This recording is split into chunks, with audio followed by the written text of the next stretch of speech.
Batu, Barada, Nikto. You must remember those words. Gordon's alive. You know what the Turing test is? I know Kung Fu. Dead or alive, you are coming with me. My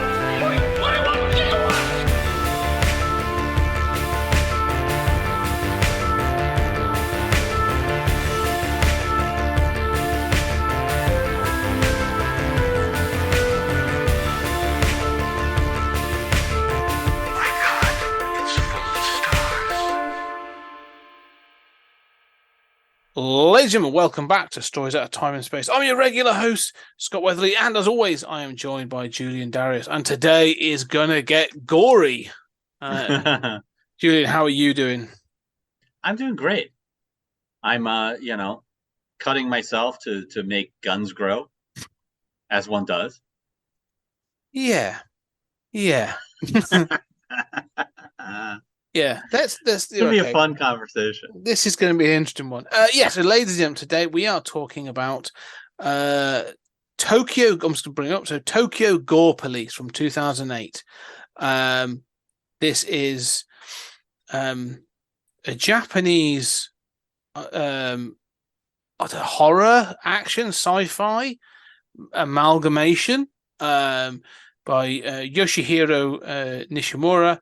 Written by Kengo Kaji and a bunch of others that I'm not even going to try and pronounce, but Various Japanese names. various Japanese names of people that contributed to this that have all clearly sat down and either watched David Cronenberg, Paul Verhoeven, or Sam Raimi. Is all I can say. Yeah, there's certainly a lot of the Verhoeven with the ads. Yeah. the fake TV ads. That's great. I love that stuff. And that definitely the Cronenberg. I mean, this out Cronenberg's Cronenberg. Oh, yeah. There's some amazing. If you think, go on. No, if you think the body horror of Videodrome is bad, this is like, let's start there. Yeah, that's the bottom. That's like the jumping on point. Like The Fly with 1985. The Fly is a jumping on point, and we're going to get up from there. Everybody's seen that. There's no sense repeating that, and no sense ratcheting up. Let's go for it. Yeah. I'm just going to read the IMDb thing to cover off the thing on this because I want to get into the plot because the plot is such as it is. Such as it is, yeah. In future Tokyo, a young woman in the privatized police force tracks down her father's killer while battling against mutant rebels known as engineers, and it's these engineers are fueled by, and this is we're going to get into it because that is the plot, and I want to talk about the main character Ruka and all the others. But like when it's revealed, and spoilers for anything that makes any sense in this, these engineers have this like tumor in them that sort of allows them to generate bio-engineered weapons from wounds and stuff, and some of it is really good, some of it less good, but the fact that the main villain of this is given to it by a demon at the gates of hell, wearing a smoking jacket and stuff, and then comes back with that's it. Right, yeah. And I'm like, that whole piece, I was like, that's like the flashback near the end where yeah. But, and I know we're starting there, but that's irrelevant because the rest of the plot doesn't give a fuck about no, what order anything happens in this film or what relevance it seems to have. What are your initial thoughts? What are your initial thoughts about Tokyo Gore before we start? It's hard to know where to start with something like this. I think that I had never seen this before. I am a huge fan of violent moviis. I love Tarantino and Richard Rodriguez, and I adore this kind of stuff. I like violent movies. I like over the top violent movies, and I like violent and weird foreign movies. And Japan specializes in a certain type of violent and weird movie that I really love. One of my favorite movies of all time is Suicide Circle, Suicide Club, depending on your translation, which this director worked on as a special effects guy. And that movie is incoherent, but it is so filled with brilliant ideas that, it's one of my favorite movies ever. And this is not one of my favorite movies ever, but I think watching it, I started off really disliking it and thinking, oh no, I can't believe I'm only 20 minutes into this. I'm only half an hour into it. And by the end, I am so utterly charmed. I really like this movie. I think you and I must have crossed. There's a point at which, because I sort of went the other way, where I started thinking from the whole opening scene, I was like, I know what this is. I'm kind of digging the low budget vibe, and you are presented with a whole host of practical. One thing I'll say, regardless of what point of it, some of the practical effects in this film, some of them are fantastic. Some of them are absolutely brilliant, and others are just so over the top. They look rubbery, but they look rubbery on purpose. But there's some that are brilliant. But no, I was kind of digging it from the start. I was like, oh, this is silly, and I know what it is. And then it felt by the end, I was a bit like, it's a one-note joke that hasn't been refined enough to be a satire or a comedy, and it just degenerates into nonsense by the end. I was a bit like, okay, I'm kind of bored by the end. But there's definitely a tipping point where I'm just like, oh, all right, well, we're gonna have another badly edited sword fighting scene and lots of blood. All right, in a strange location. I think early on I sort of felt like, these problems with budget and also with tone. I mean, okay, so clearly this does not have a big budget and it's shot relatively quickly, right? But those problems with budget and tone really bothered me. And this movie doesn't know exactly what tone to strike, and I'm not sure that it is totally fair to impose Western tonal consistency on it as a work or some of these other works. No, I think it is fair. I think that is fair because you and I have watched other Japanese films and other foreign films that are consistent both tonally and other things. So I think it is fair because there are ways of balancing tone where you can have incredible comedy mixed in with quite tense thrillers or science, or sci-fi or whatever. But this one just sort of gives up. To nail the point, the one of the biggest problems I had with this film by the end is Ruka is the main character. So she's got this tragic past of seeing, and I kind of thought this was kind of funny that you see that her dad was murdered, and then because by this assassin that is almost done like a comedy sketch where he's shot in front of all these protesters. Well, that's what I was talking about tone. That early on, I'm like, okay, I get that she's supposed to have this tragic past, but then when he's shot on stage, you see his head split open like a melon with the skin slivering out, and it looks like a sort of Cronenberg shot, but it's like, is that a joke? Am I supposed to laugh about her dad dying? And who took that shot right away? And then later on, you extend the shot and you see there's a guy standing right behind him on stage who shot him, and then his head also explodes. There's so many exploding heads. Yeah, I think early on I was just like, yeah, I don't know. See, that's it. So when I was saying this is the problem I had with Ruka is she's had this tragic past, right? She witnesses her husband, her father killed, and you don't know about the backstory of the main villain. You think at one point you are shown, or you're intended to believe that the person who killed her father is the person that she's after, is this main villain. But then it turns out to be the son, so they have both the offspring of someone who was killed on that day, and actually they're both after the same person because the whole thing was a setup by this senior member in the police. And so you got this whole conspiracy. Yeah, so that's James all. Gordon's the bad guy. Yeah. But this is the thing again, but it's a privatized police force, so it should. So OCP is the bad guy, is what we're saying. Yeah. But one thing about Ruka is they keep presenting her as this badass.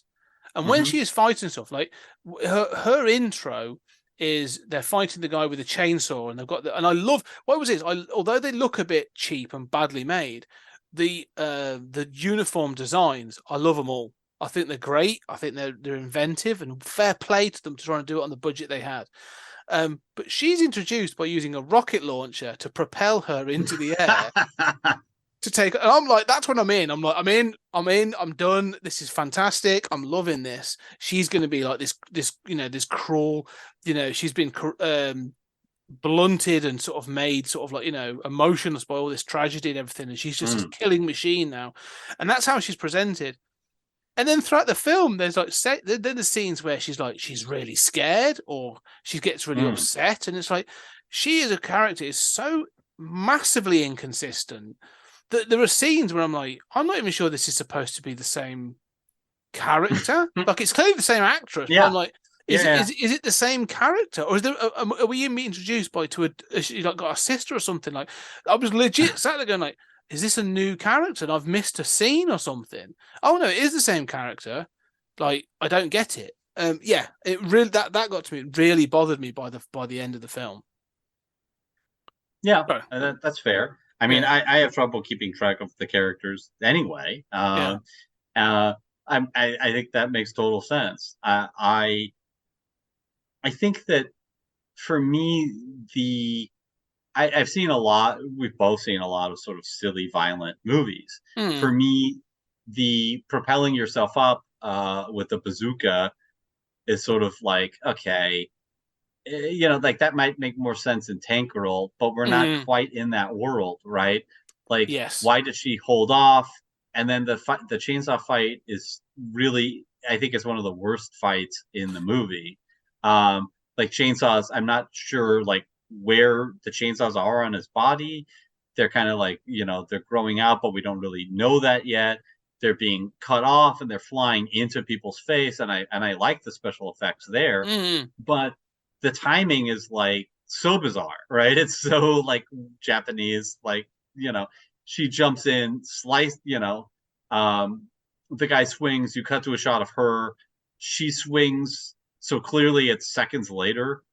Then you see the, chainsaw goes flying, and it's flying through the air, and it spends like 10 seconds chewing through somebody's face, while I guess the people fighting are just watching. I mean, you're not supposed to care or think about this stuff. You're not. One of the things that you're highlighting, because I agree, one of the things that you're highlighting there that really damages this film is the editing in this film is dreadful. This has some of the worst editing I have ever seen in a film. Like, scenes clearly go on too long, shots are either too short or too long. Like, nothing is ever the right length. That I don't think there is a scene in this film that is the right length for what it's supposed to be, and it's so bizarre. But you're right, that first fight is messy, because the other thing is, I'm probably going to mispronounce her name, but Ihi Shina, the woman that plays Ruka, it feels like she hasn't got the sword skills to be able to perform certain things, and so they're having to edit around certain shots and do certain things, which is fine. And I'm not saying that's still, because other actors have got exactly the same thing. Unfortunately, they don't seem to know how to shoot and edit around that. So it always looks like she's sort of like just about to swing the sword and then swings the sword, or to swing it around or do something. And it always feels just like amateurish enough that it looks awkward, rather than cut together to feel paced or whatever. And so I agree with that. The first fight does feel like a real mess. Yeah. I mean, I think that's true. I mean, I was sort of pretty dubious at that point. But, for me, I got more and more into it as time went on, and was able to sort of more and more appreciate the sort of Richard Rodriguez, over the top. I like the ads. Not all the ads hit, but I mean, it's got more ads probably per minute than RoboCop does. I know, I agree. I think it's got like maybe like 6 ads or something. Yeah. No, I agree. I think the ads work pretty well for the most part. I think that they're all very, they're not.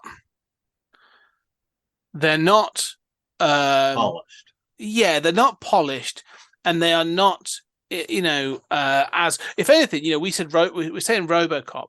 I'm actually thinking that first one. I was thinking Starship Troopers. Mm-hmm. About being a citizen. And, exactly. Join the privatized police and stuff. Well, there's that wonderful one where you watching the police execute people, right? I mean, that right away you watch them committing execution of a prisoner. But then there's that one later on where they brutally murder somebody and then play football with his head. Yeah, they play football with his head, and then they like high five a kid who's watching this and go like, "You could do this too. Join up." I thought that was great. They are a high point throughout, and it's clear they're having an absolute ball doing all the adverts and stuff. Because there's others.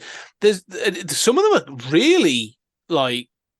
The satire of some of the adverts is really quite like cutting and pun intended. Because you obviously see that the Ruka is cutting herself earlier on. She has this thing about, but again, it's never followed up. Like that's the only way she can feel or whatever. But later on, they actually have an advert where they're selling a cutting implement, and it comes in cute, and it's all done with kawaii, super kawaii. Yeah, and it's like you can cut yourself. It comes in 3 different colors and all this other stuff. And I'm just like, and I was like, Jesus, this is really like, ooh. This idea. Well, that's so Japanese, right? Like that is like we've taken this first of all the sort of high suicide rate, the sort of perception, true or not, of the Japanese as messed up, right? And then you combine that with kawaii culture and sort of making everything cute and the ultimate expression of those two.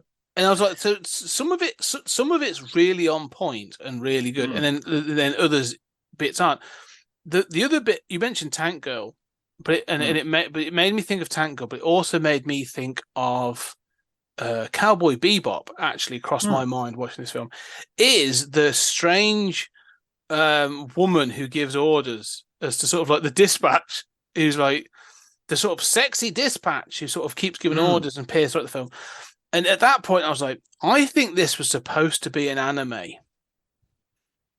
I have this weird feeling as I was watching, going like, this would have worked better as an anime, and because you could do all this other stuff, and in these characters, this sensibility would probably seem better in animation. But that woman irritated me by the end of the film. Where I was just like, oh, you just wind me up. Like every time she's on, I was just like, no, you are rubbish, and you irritate me. But yeah, I don't know. What do you think of the video game sequence where where the family takes revenge? They've had a family member killed.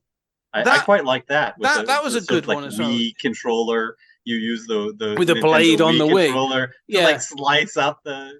Well, the two, because again, what I thought was really interesting, the two that were really, that was the other one that really blew me away, and I was like, oh Christ, they're really, because it cuts to a picture of a girl that's not there with the family, and then also the picture of the girl smiles, really like weirdly animated, and I was like, oh, that's what I thought. I was like, oh, they are taking revenge for the murder of their sister and daughter, like, yeah, but they're laughing about it. I love that smile, like it's so over the top, like But see, like by this point, I'm sold on the movie, and by this point, I'm so ready to forgive almost anything. I mean, except real prolonged boredom. I'm ready to forgive, characters being inconsistent. It doesn't, at this point, the movie has just announced, nothing matters but these ideas, but these designs. We're throwing shit at the wall. This is not a coherent universe. This is not, this is a mess. And we're okay with that. Oh, yeah, mostly. I mean, I think the biggest problem is, like I say, because it's forcing you to follow a plot. If it is all nonsense, and I'm fine, as you say, I'm fine with all nonsense at times and going all out, but it keeps dragging us back. And the fact that it's nonsense, but then tries to maintain this kind of convoluted plot about the engineers and this corruption, all this other stuff, and how these things work. It's kind of like, look, be one or the other. Simplify the whole plot and just focus on that, or try and have this complicated, this rather complex and layered plot. And I'm happy for you to have either or both, but at least make one of them really good.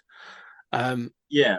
Well, I mean, I think what's good here is the imaginative kind of design work and stuff. I mean, the whole concept of the engineers is dumb as hell.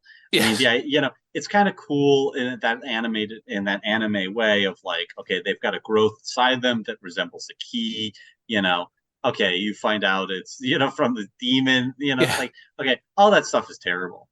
And so that's also because that's important to this universe. Early on, I'm like, okay, this is bad, but by the end, I'm like, right, they haven't talked about that key, almost at all. It's been used in it's mostly used in very Videodrome shots of keyholes opening in people's flesh, so you can put this into them and watch their body transform in horrifying ways, which is so amazingly brilliant. I love it's so disturbing. It doesn't make any sense. No, it's those growths don't also open holes in your skin to receive that. I mean, none of this makes sense, but it's so Cronenberg. I think that idea was definitely Cronenberg, and I was like that as well. I was thinking that's, and the other thing I'll get onto is about Cronenberg, but that's the thing. The inconsistency in this is almost the humor as well. We've talked about the Verhoeven style adverts that are really pushing and quite on point, and I'm on board with most of those adverts. Like the one with the Harry Carey one, where it's like basically trying to describe a work-life balance, but going like, Harry Carey's suicide, don't do it over work, you're worth more than that. And I'm like, wow, this is really fascinating to me to know, there's a bit of a glimpse into the satire of Japanese culture. But then you've got her tooling around in that ridiculous car that someone clearly thought was funny to have that Japanese style roof with the dragons and stuff on it. And I'm just like, I like that. I hated it every time it was on. Every time it was on screen, it really, really bothered me. I was like, "This is a dumb idea. This is a one-note joke." Yeah. That it keeps coming back, and I was like, "This is not working for me at all." When it was gory and when it's dark, when this film hits dark humor or dark ideas, I'm all in. I mean, the best scene to me, is possibly one of the most graphic, but in this film is graphic in a number of ways. Are we going to do this? Are we going to talk about the scene?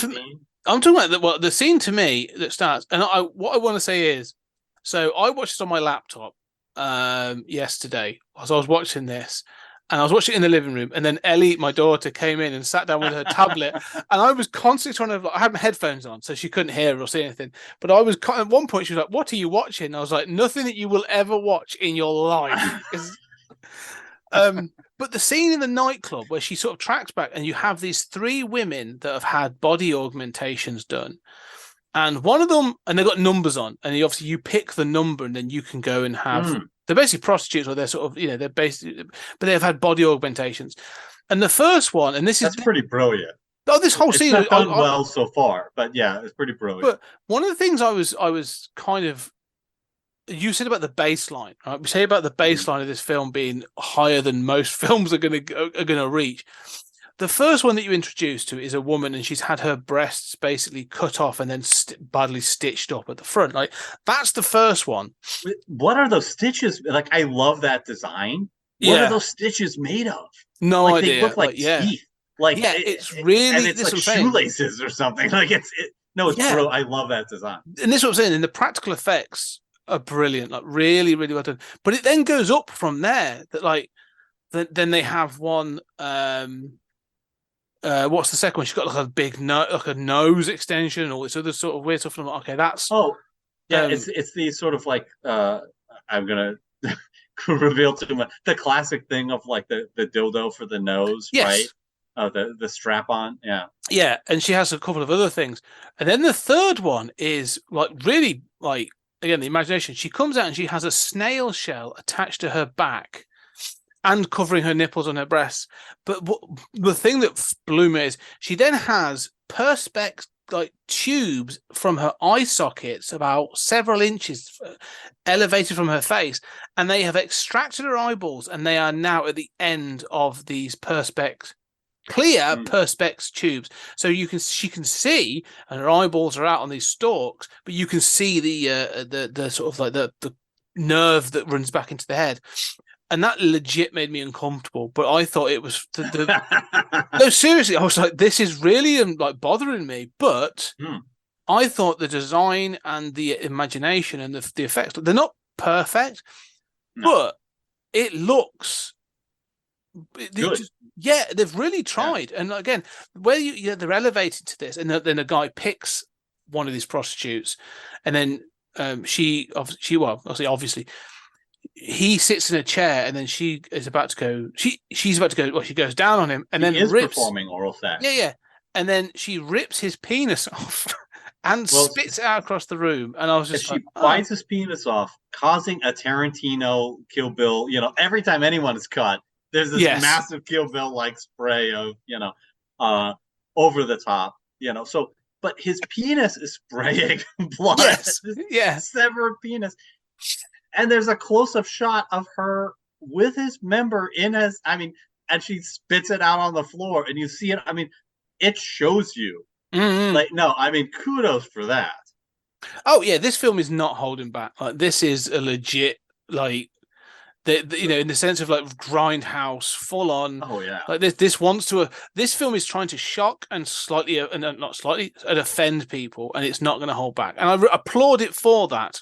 I agree. I love those elements. And that scene, it's not only that, but then he is fleeing her, and he's lost his hand, and he's basically killed her, but she regrows her lower body as like her alligator jaws. Yes. Like, alligator jaws, the upper and bottom are the left and right. And she's crawling down that way. I love that design.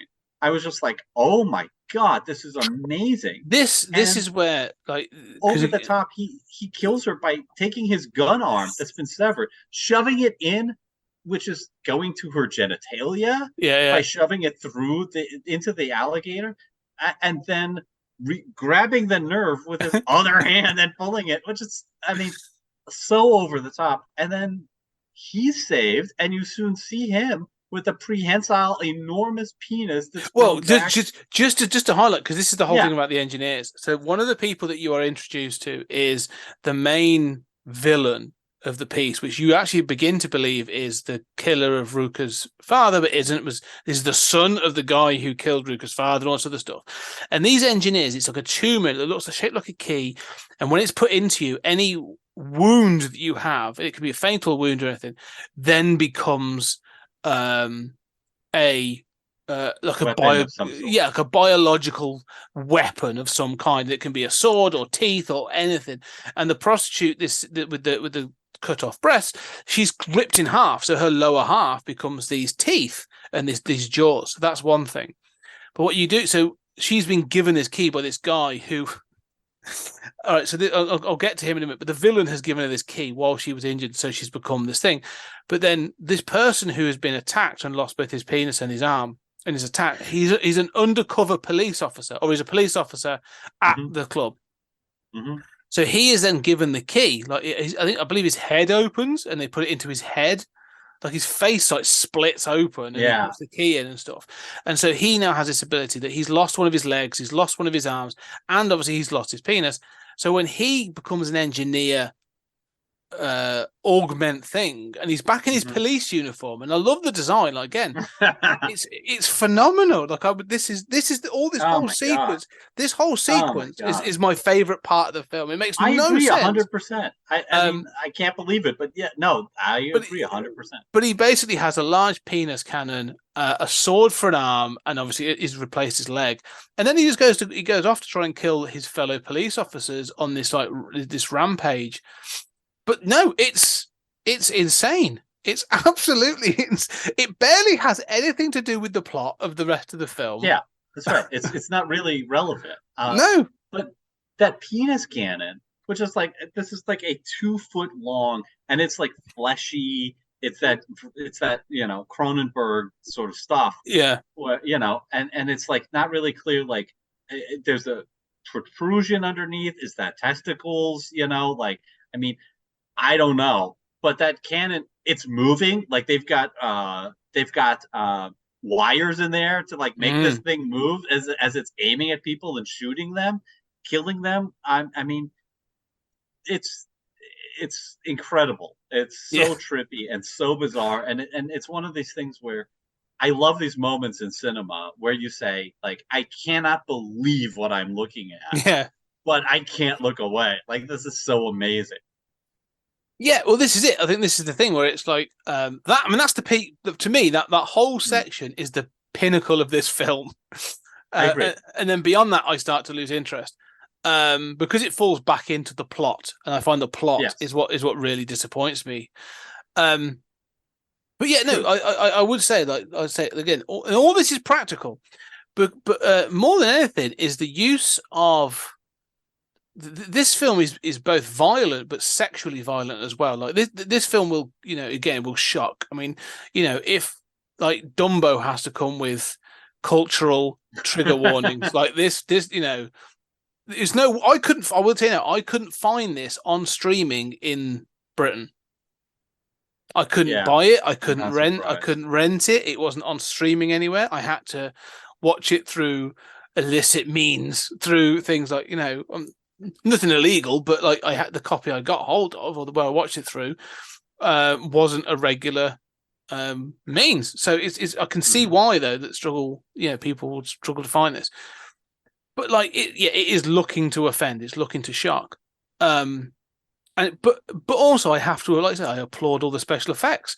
There's scenes where there are several face dismemberments in this film, facial dismemberments. Oh my god, they're great. Two of which I was stunned by. Like there's one where at the end, Ruka ends up becoming an engineer in a way, and she bites off a guy's face. Like the middle. I love this one. Yeah, but the model work they've done on. But then the other one, which made me laugh, and again, I didn't like it because it didn't make any. I couldn't track why it was in the film at all.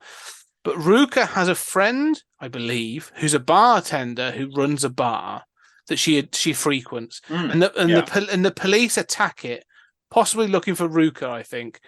But instead of just saying she's not here, the woman who runs the bar attacks the police, and at one point she basically gets a broken bottle, shoves it in a guy's face, and starts twisting it, and then when she pulls it out, she blows into the bottle.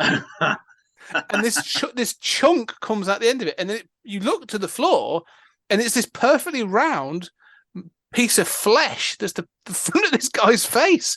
And again, I was like, the artistry is what I'm impressed with. I mean, I am going like, this is insane. I have no idea what I'm watching at this point.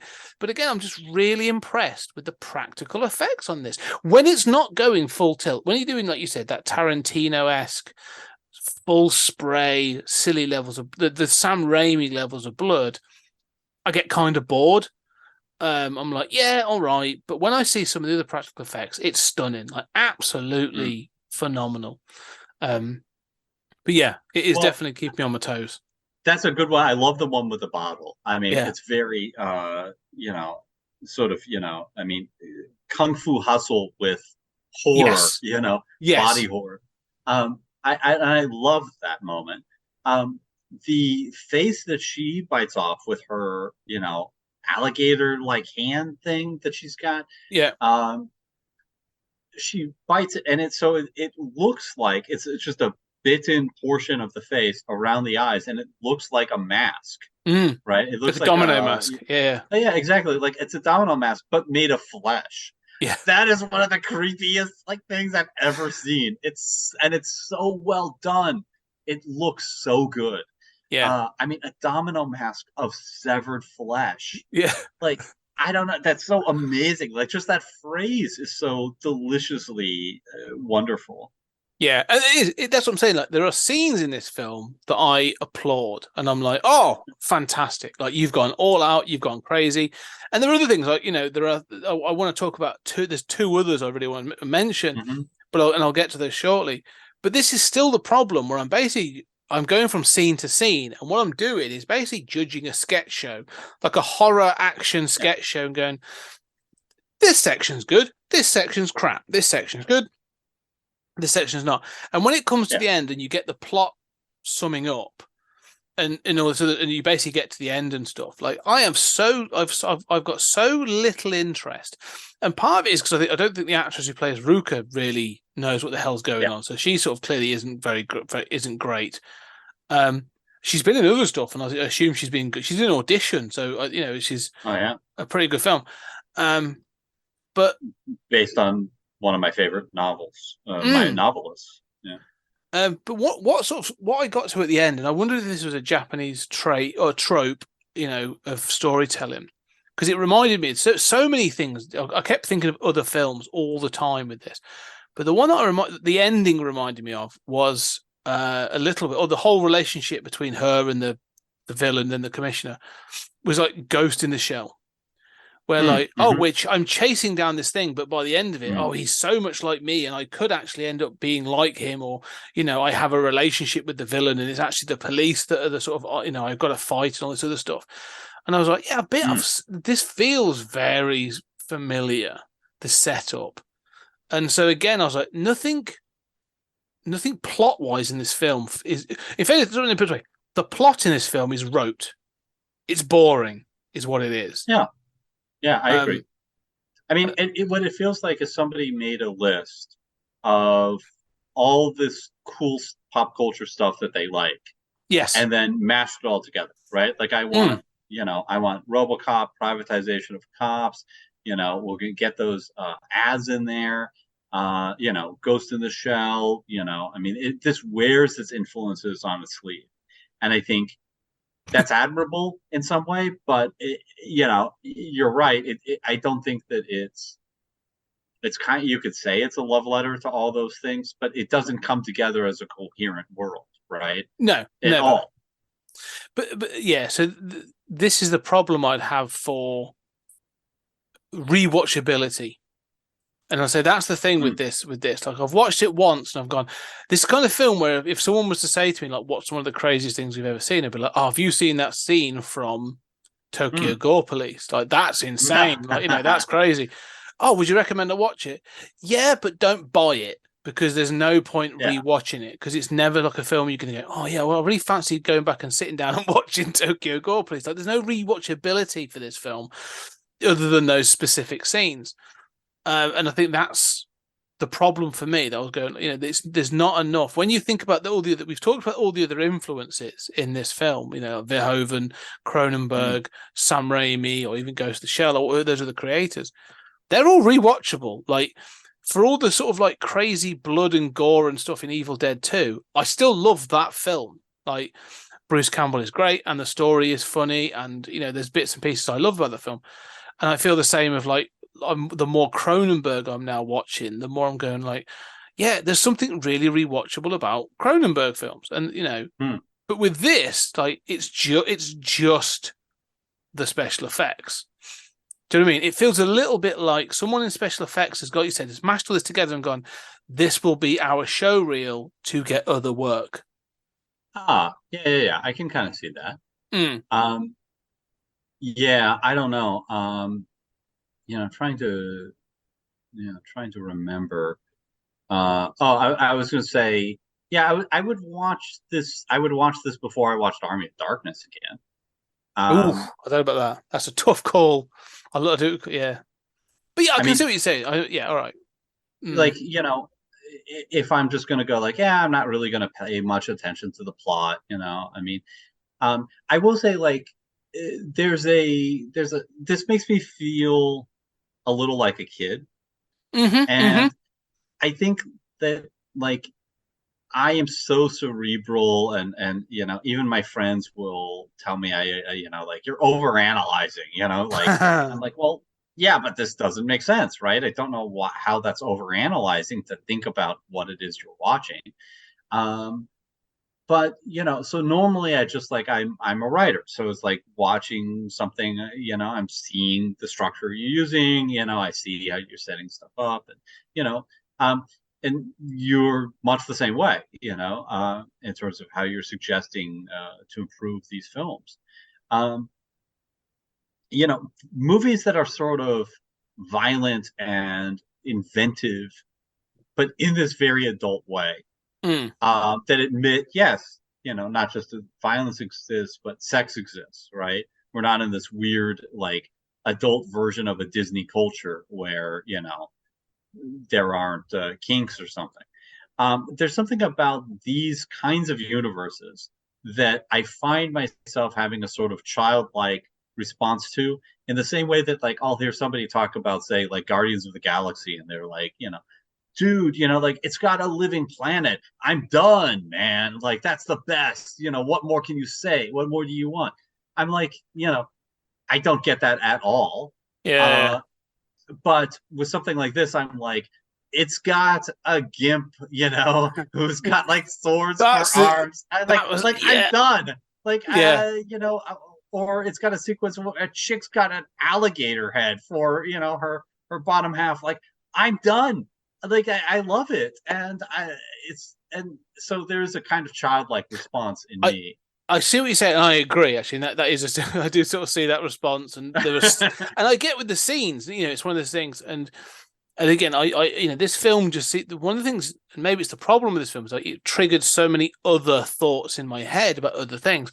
But you're right, and I wanted to talk about the fact that they clearly used, and I'm assuming they used an amputee for, that gimp character that's got basically sort of like metal caps on their sort of amputated arms and legs, and then sort of scuttling around, and then they make that look incredibly effective with the commissioner, and then they put blades on at the ends of those metal caps. And there was a film there's a game I played on PlayStation 2 called The Suffering, which is basically you play a character in a prison. There's there's an earthquake, and then basically these creatures from hell come out, and it's all dark. And one of them is much like that. Is this thing that has just blades for arms and legs, and you hear this like ting ting ting ting ting. So when I saw it on this, I was like, "This is amazing! Like, this is so cool. This is exactly what I've been thinking about." So there are scenes like that I'm like, oh, and it made me think again of like Stuart Gordon, who made Reanimator, and Brian Usner, those when they paired up. And like, have you ever seen Society? It's not as frequent. If you've ever seen the film Society, and I highly recommend it because it's a fantastic sort of like body horror film. There's a sort of an orgy at the end of that where the people at the orgy, their bodies start to meld together, and there's all like their body, they become like almost like a goo liquid thing. It's really well done. But again, like you say, you're right. There's those moments in cinema where you're just like, what is going on? Like, what are my eyeballs seeing? So I do appreciate, and maybe I came into this film wrong, and that was the thing. I didn't know enough. I came into this film. I liked it as a grindhouse film, and I did see it as a grindhouse film in that way. And I think maybe I'm enjoying the violence and the gore and some of that stuff. I think it's the sense of humor of this film. I didn't work for me in all the things, and sometimes jokes just go on, or like the scenes where the blood sprays, and I'm like, again, bad editing, where I'm like, someone in the editing room should be like, okay, this has gone on for 15 seconds longer than needed, can we stop it, sort of thing. But generally, that might be because they think it's funny, right? Exactly. And it's not tickling my funny bone, but it could be working for others. And I think it's like Kill Bill inspired, right? Yeah. Well, this came before Kill Bill, didn't it? Or did it? I don't know. But also, it's very much in line with, because Kill Bill was influenced by those 70s, 60s and 70s martial arts and gangster films from Japan and stuff. So this is 5 years after Kill Bill Volume 1. Oh, okay. Well, yeah. And I definitely felt like the Tarantino influence, in a lot of this. Yeah, I mean, I agree the pacing is messed up.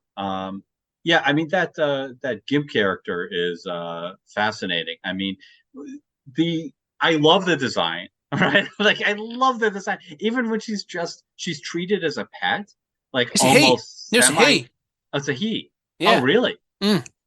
treated as a pet, like semi-sentient, right? Like the police commissioner, like, and so among the things that don't make sense in the movie, the main character, Ruka, has been summoned back to the police station from the bar and arrives. And if you haven't seen the film, the police station is an abandoned level of a parking garage.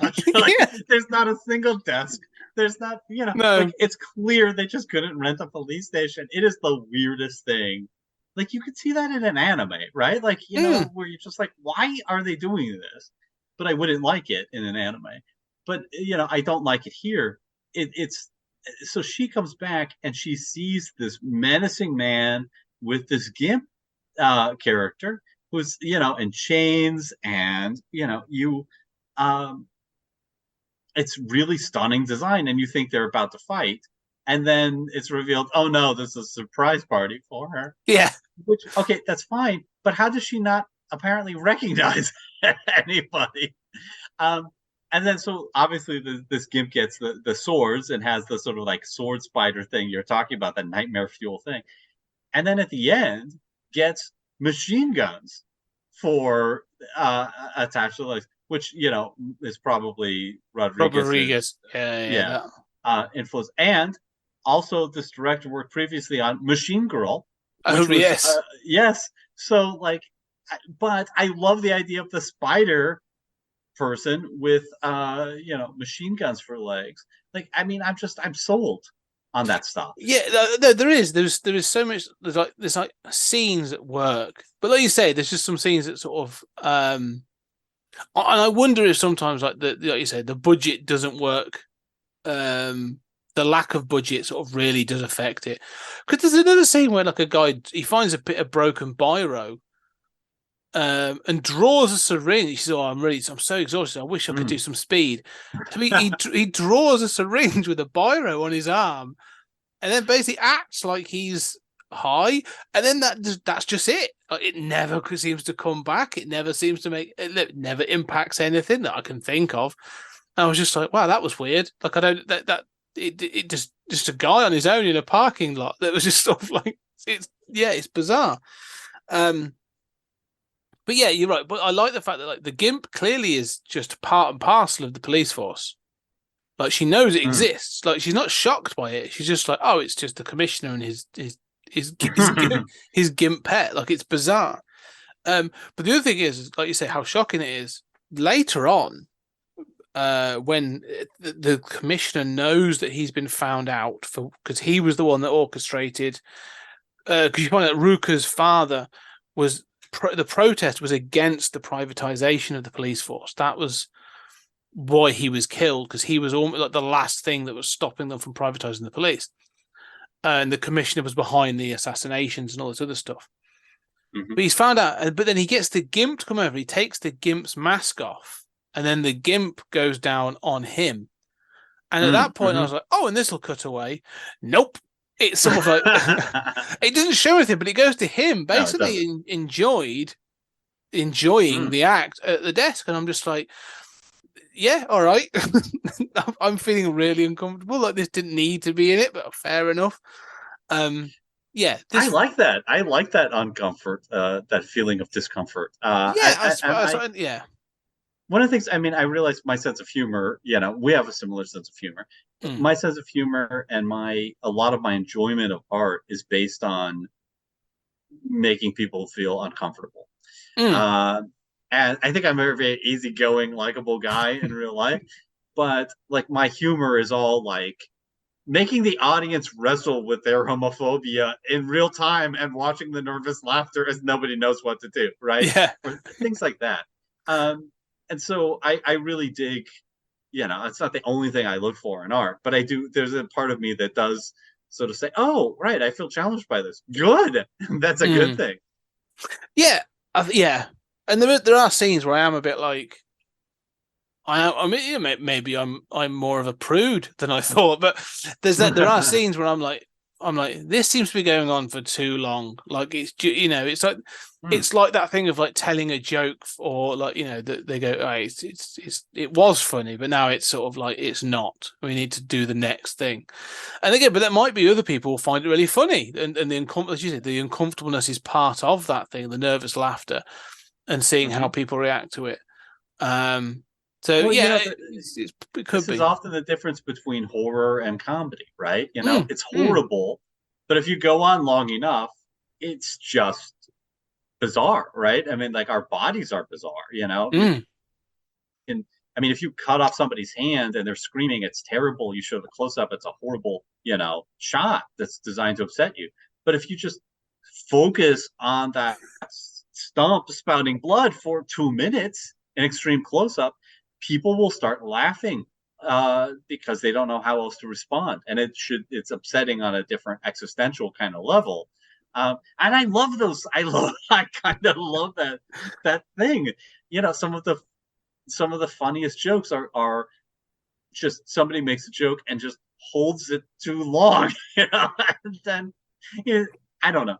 No, I agree, because I like, one of the things I find funny is in parody or in those horror comedies or whatever comedies, is where often, and this is what I'm saying, often a scene will end and you go like, oh, so they've had the action, they've done the thing, and then the next scene is them at the police station or doing the next thing. But then in the parody or the comedy, it holds on, and someone awkwardly says like, well, what do we do now? Like, this thing's now happened. Like, do we tidy this up? Is this? I don't know what's supposed to happen here. Like, literally calling out the films for saying like, well, you've never shown us how this happens. So yeah, I see that. Again, though, I don't think it's as effective as I think it thinks it is at times. For me, at least. Well, I mean, look, this is a wildly uneven movie. I do sort of like. I have to. Another thing that I like is taking the privatized police department one step further, and having it be like, I love these designs of their uniforms. I do. Like, I really do. I love the designs. Yeah. And they're allowed to be just like eccentric, and and then beating Verhoeven at his own game, and having like, once the cops are attacked by the former officer with the penis growth murdering device, they're just like, all right, it's all out war on the engineers, and we don't care what civilians you kill, right? You just have like carte blanche. And so you have this big sequence of just cops brutalizing people. Many of them are just civilians. And at one point, I mean, they're running people down, and blood is splashing in copious amounts on their windshield, which I quite like. There's a car that's equipped with swords that come out of the side to cut people in half as they're running away. And then they draw and quarter the woman who runs the bar. Yeah. Like, holy. Like, yeah. It could be shot better. All of that could be, acted and shot better, but I love this sort of like cop rampage. See, that's this is where I think we are going to differ, because that was the other scene. So we talked about the gimp with the blades. That is awesome. This was one of those scenes where I was like, this one is not working for me. Like, the bit with the cast kind of works. Where, like, because it's what I thought. What I actually really like is it's not a car that has swords. It's just a cop just puts his samurai sword out the window. I didn't catch that. And he's holding it, and I was like, all right, I'm kind of like, that bit's funny. Like, that's actually kind of well done. But then it goes, when it's them killing people in the street, like they have them kneel down and they're shooting them and they're cutting their throats, and then there's one bit where one cop's like one of the police is laughing, and he's got his two corpses sat next to him and other stuff. It's that thing, you see, all right, if you hold it too long, this bit just feels mean to me. It does. But like, not in a it's too over the top. Exactly. I mean, like, this is where I was like, anyone support this police department? Why would they? It doesn't make sense. No, but not just that. Not that it feels mean it feels mean in the film. Like, it clearly is very mean. But it feels, let's say, this section of the film where things have been over the top and silly in the other bits, and we can sort of like even the bits like with the nightclub scene when you're a bit like, Jesus, this is like hard to watch, but like it's coming across as there's something there. There's like a satire, or there's a humor, or there's something you can watch it and go like, yeah, okay, I get what's going on. This whole thing with the police brutalizing people just feels mean spirited, like on every level. And so, I was sat there going like, I don't like this, and this is the point where I'm starting to really lose my thread with this film, because it doesn't really make a whole heap of sense, but it's not funny, and it's over the top, but like it's not. You know what I was saying? Like, you know when you watch a sketch show, you can watch SNL or whatever it is. One sketch is funny, the next one isn't, and the next, like there's always something for everyone. This feels like, don't worry, a funny sketch is coming after, but this bit's crap. Sort of like that. To me, that's how it felt, and that's where I was like, oh, this bit's really going on too long. I don't like it. It doesn't make any sense. It's not funny. It's not satire. It's just mean, and that's when it kind of lost me a little bit in that part of the film. It is. It's kind of sadistic. I mean, I will say two things about it. I don't think we're that far apart, but I will say two things about it. One is that it is too over the top, with the cops like laughing and having so much fun, like murdering people, in mildly creative ways. And I think that structurally, what's going on there is that the cops were the good guys before, but at this point, the cops are the bad guys. And so the movie magically turns them into like a parody of Nazis who love to murder people.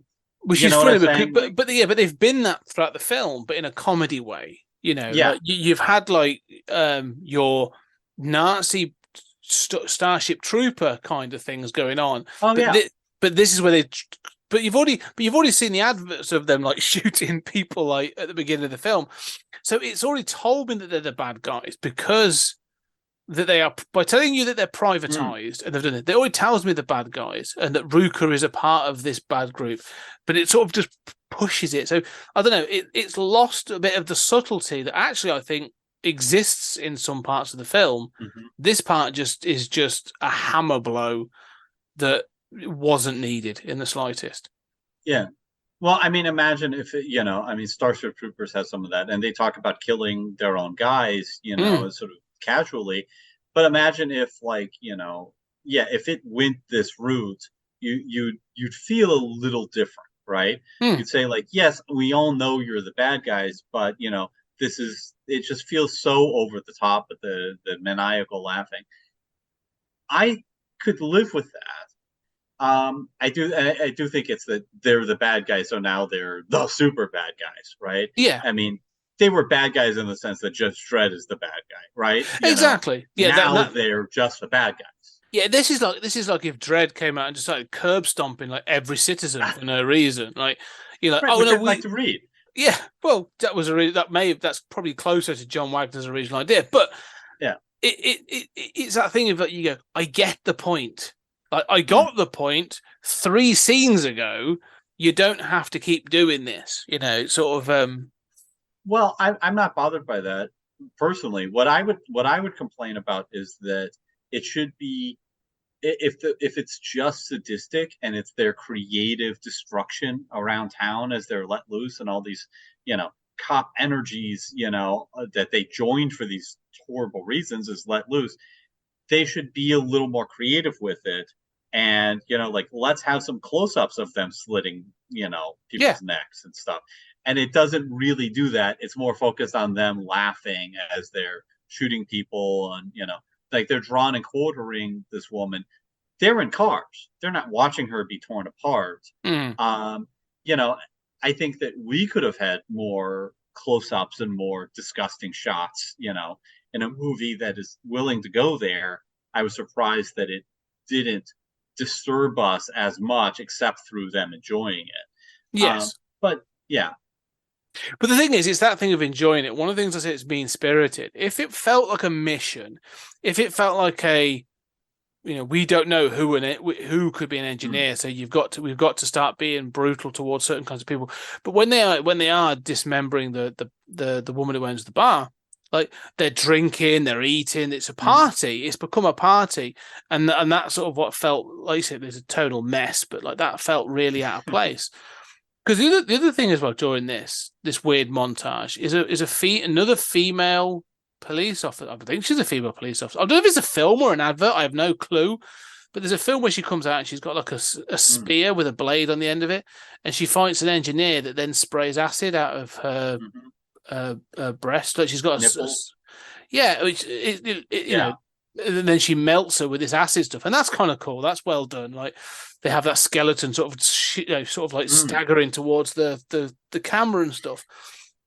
And so again, I'm like, all right, that's back to being ridiculous. We're back in over the top gore and stuff. We're back to what we want to do.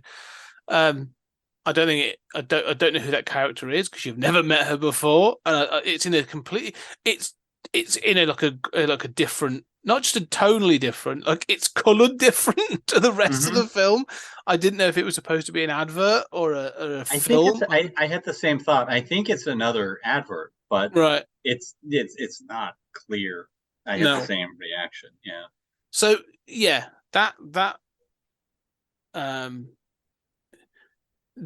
all of this. I mean, this is like Gonzo cinema, isn't it? This is Gonzo grindhouse kind of cinema that I don't think.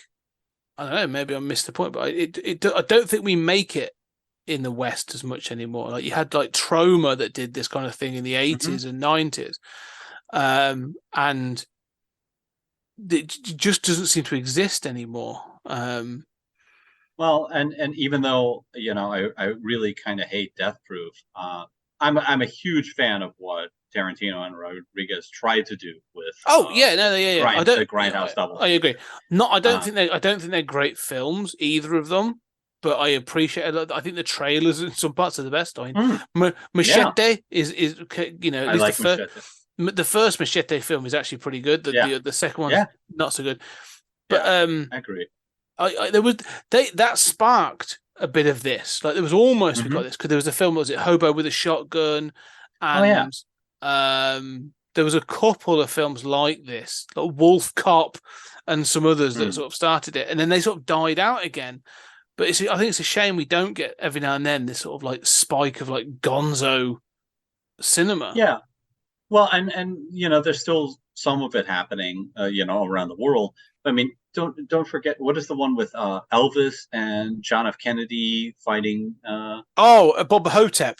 Yeah, Bubba Hotep, which is great. That's phenomenal. That film is, yeah. And we both like even before that, like the original Dusk Till Dawn, which is so grindhouse. I mean, I love this stuff. This is like I can watch these movies all day. And so I agree. There's things that are not as good here. It's a tonal mess. The acting isn't great. There's a lot of shots that this needs re-editing for sure. Oh, 100%. I don't know why the police station is an abandoned parking garage, but there's stuff like that is bad, right? Yeah. But it is so grindhouse, and I really love its over the top, exploitation, style. Yeah. I think the thing, and I like you say, I like those films, and I got to thinking about some of those films, but the other one I like and I talk about is Killer Clowns from Outer Space, which again, it has the ending of that film is an incoherent mess, but has great special effects, like model effects and some other great pieces in it. It was made by two special effects guys. And so you have a similar thing there where that film charmed me because it taps into like a 50s, an 80s version of that 50s movie, like, what's it from outer space kind of sort of thing. So you get that double jab of nostalgia. And that's a Western thing. Like that's because I watched Western cinema. I was raised on those kind of things. And I do wonder if I had more of an education and more of an exposure to anime and other sort of Japanese gonzo cinema, there's several films that I've been told to watch. There's one called House that I've been told is really good, and there's a couple of others. Maybe I would come to this film in a different way. Maybe I'm coming out and going like, okay, I'm culturally off kilter with this because of I don't have the education. Like maybe this isn't an entry level kind of film that I should be. There's like, oh, before you watch Tokyo Gore Police, you should probably watch this, and this, and then get to that. You know what I mean? Like, and I sometimes think that can be the case. But there is still some good stuff here. Yeah, I mean, all I can say is, I mean, I am a sucker for violent, messed up Japanese movies, and I have watched a lot of them. A lot of them are not great. A lot of them are messes. I adore. I mean, I couldn't get through that vampire one, but I adore Sion Sono's stuff. I love his rage as a director. Suicide Club is one of my favorite movies of all time. It doesn't make sense. It does not make sense. But it catches something. That's the deeper film than this. I mean, it catches something about the zeitgeist and about Japan and all of that this does not. This is much more that sort of gonzo grindhouse thing. But I don't know that you're missing anything. I don't know that. I think that this is the thing that we do where we second guess ourselves and think that, like, well, if I approach it from this lens, maybe I'm biased in this way. I don't think you are. I mean, I think you're seeing it correctly. And what's interesting to me is that I think I'm weird that I like this stuff, but you have those same buttons in your brain. It's just that I'm sure that I'll ultimately rank this film higher than you do, but we like the same scenes. We basically agree on even like those cop reactions. Preferring the katana to the drawn and quartered. It's amazing how on par we are. And yet I feel like I don't know. I'm a little more of an easy sell. Yeah, I think it's that thing of taking the parts to enjoy the whole. Like you're saying, oh, it's good. I can enjoy these parts and just enjoy those parts and go, okay, well, I'm enjoying the highs. I think the highs are higher for you. And unfortunately, I think whilst I enjoy those, and it results is the lows are lower for me as well. I think like that wavelength is just slightly off. I agree, but it is interesting how this film works. Because recently we obviously covered Battle Royale as well, which is a low budget Japanese film, and has some incredibly violent moments in it,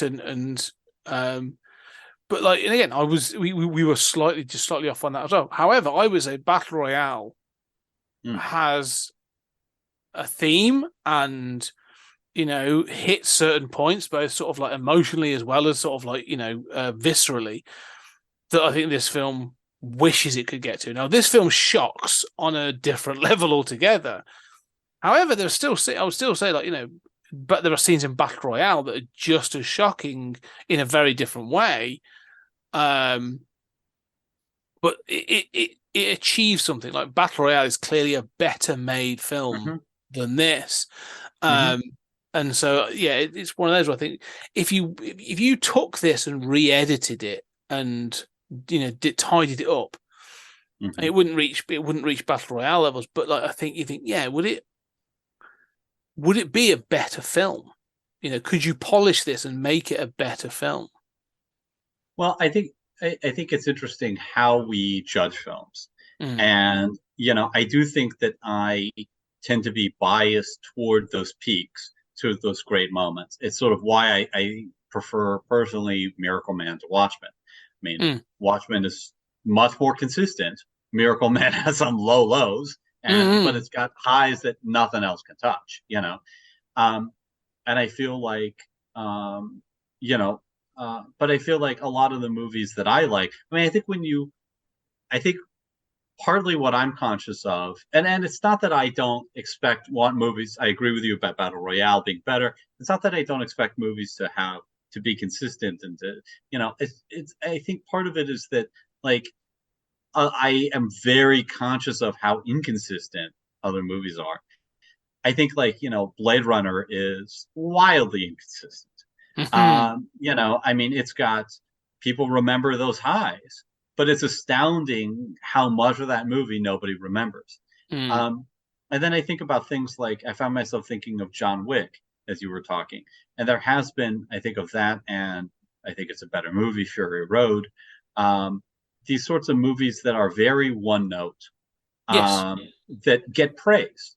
And to me, I remember watching John Wick for the first time, the first one, the good one, and maybe about half an hour into it, going, "Oh, it's nothing but this, is it?"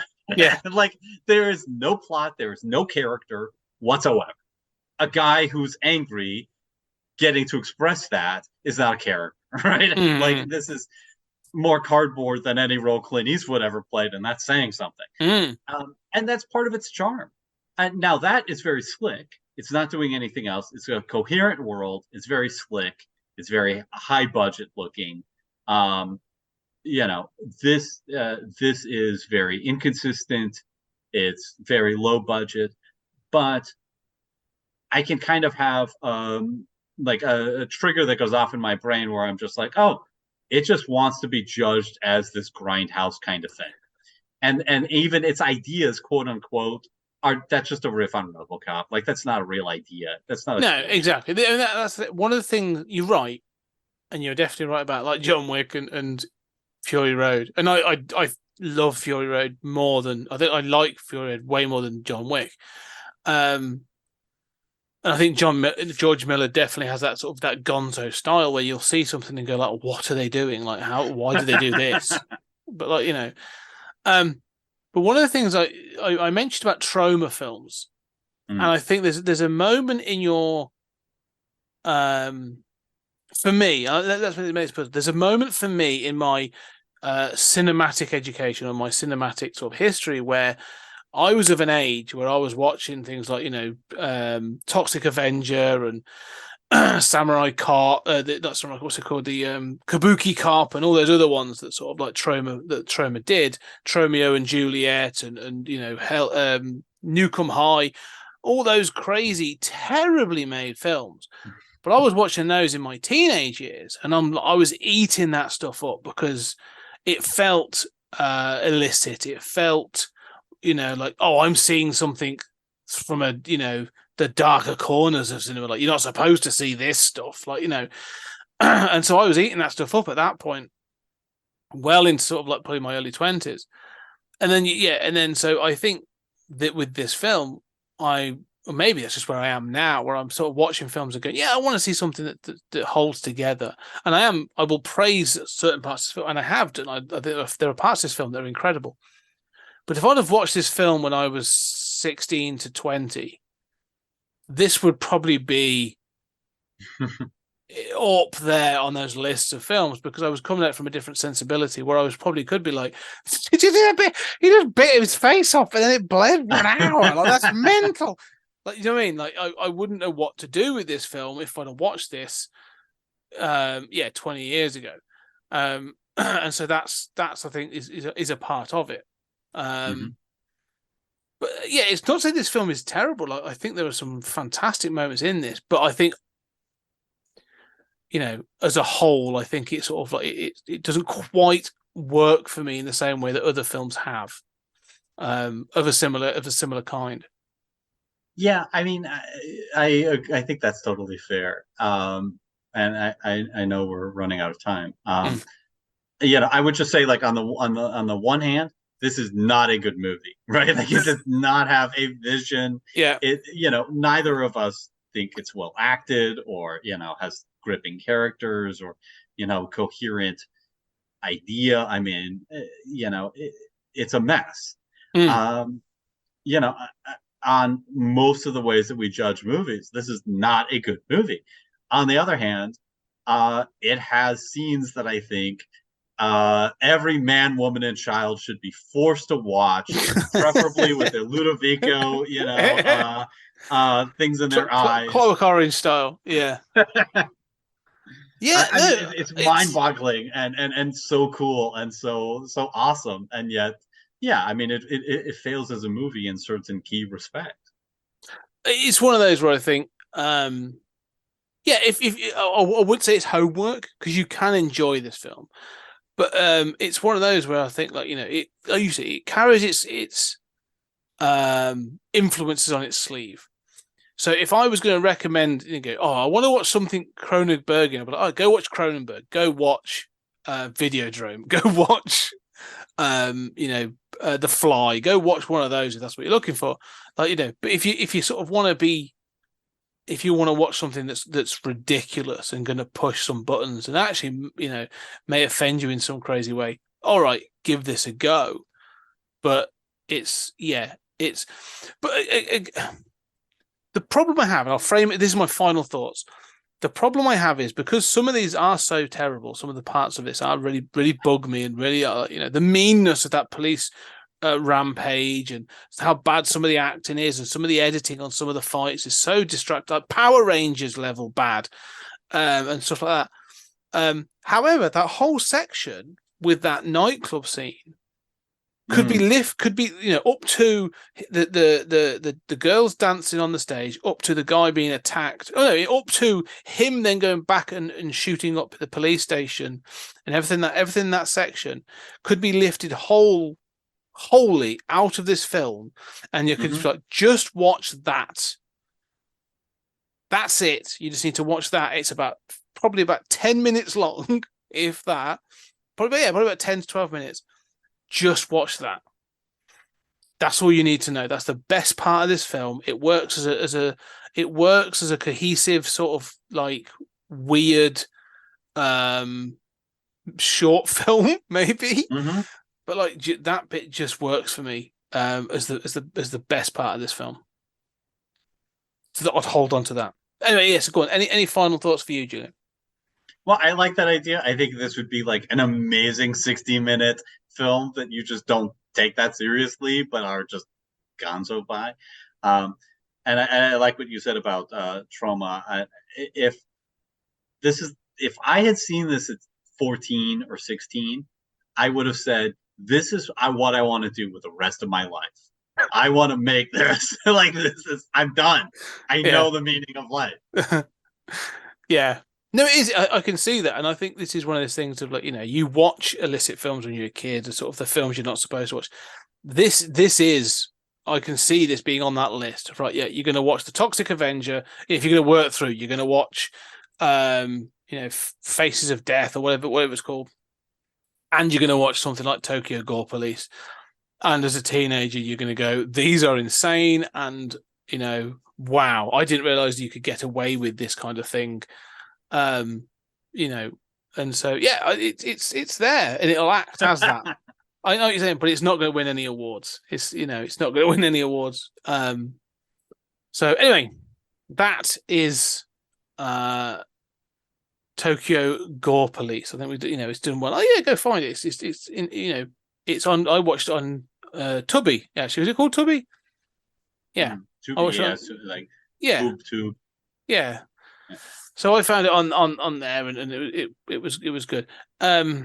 Right next to all their children's programming, they've got so many like children's stuff. It's just like weird, bad movies that are like, I see why you got the license to this. This is like a B movie, family friendly B movie from like the 90s.